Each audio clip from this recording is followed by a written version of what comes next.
इस खबर के प्रायोजक हैं नगर निकाय चुनाव, वार्ड नंबर 25, दुर्गा कुंड, वाराणसी से पार्षद प्रत्याशी संजय यादव और ओपी सिंह महापौर प्रत्याशी को अपना अमूल्य मत देकर भारी से भारी मतों से विजयी बनाएं। धन्यवाद। भारतीय जनता पार्टी 25 साल से लगातार जीत के बाद भी शहर की गलियों का विकास आज तक नहीं कर पाई, बोले ओपी सिंह। वाराणसी में समाजवादी पार्टी के महापौर पद के प्रत्याशी ओपी सिंह ने कहा कि पिछले 6 बार लगातार 30 साल में जनता की सेवा कर रहा हूं। उन्होंने आगे कहा कि हर समय विकास का झूठा दावा करने वाली भारतीय जनता पार्टी 25 साल से लगातार जीत के बाद भी शहर की गलियों के विकास आज तक नहीं कर पाए। उन्होंने कहा कि काशी गलियों का शहर है और यह गलियां आज भी बजा रही हैं। कहीं कूड़े का अंबार लगा है तो कहीं काशीवासी जाम के झाम से जूझ रहे हैं। वहीं उन्होंने कहा कि अगर गृह कर, पेयजल कर और सिवर कर के नाम पर मनमाना वसूली की जा रही है और काशी की जनता को लूटा जा रहा है।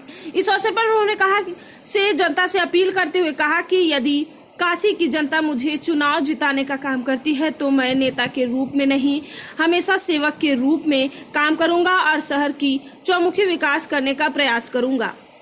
देखिए वाराणसी से संतोष कुमार सिंह की ये रिपोर्ट। कि चुनाव विधानसभा के हमारे नेतागण लड़े हैं,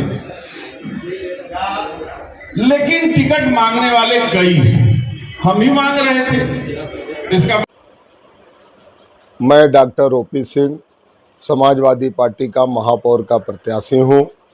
पिछले 6 टर्म से नगर निगम में पार्षद के रूप में मुझे काम करने का मौका मिला।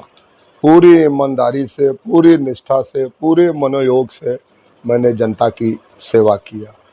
काशी के जनता से अपील करना चाहता हूं कि यदि काशी के जनता ने मुझे महापौर के रूप में चुनाव जिताया तो मैं काशी की जनता का ऋणी रहूंगा। पिछले दिनों भारतीय जनता पार्टी के 25 साल से महापौर के प्रत्याशी चुनाव जीत रहे, लेकिन शहर में विकास के नाम पर कोई काम नहीं है। मेन रोड पर चमक धमक तो बढ़ गई है, लेकिन बनारस गलियों का शहर है। गलियों में सीवर बज आ रहा है। पेयजल की व्यवस्था बहुत ही खराब है। कूड़े की अंबार पड़ी हुई है।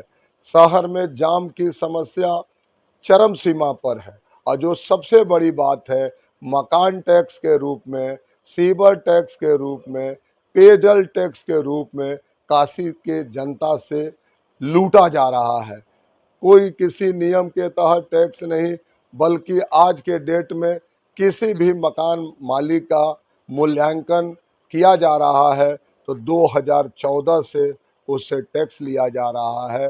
2019 तक 12% ब्याज और 2019 से चक्रवृद्धि ब्याज के रूप में 2022 तक की वह उगाही और असूली जनता से की जा रही है। मैं आपको विश्वास दिलाता हूं कि जनता ने यदि मुझे चुनाव जिताने का काम किया तो नेता के रूप में नहीं, बल्कि सेवक के रूप में आपके बीच में काम करने का काम करूंगा और शहर का बहुमुखी विकास कराने का प्रयास रहेगा। और ये जो मकान टैक्स के नाम पर, सीवर टैक्स के नाम पर, जलकल के नाम पर जो लूट मची है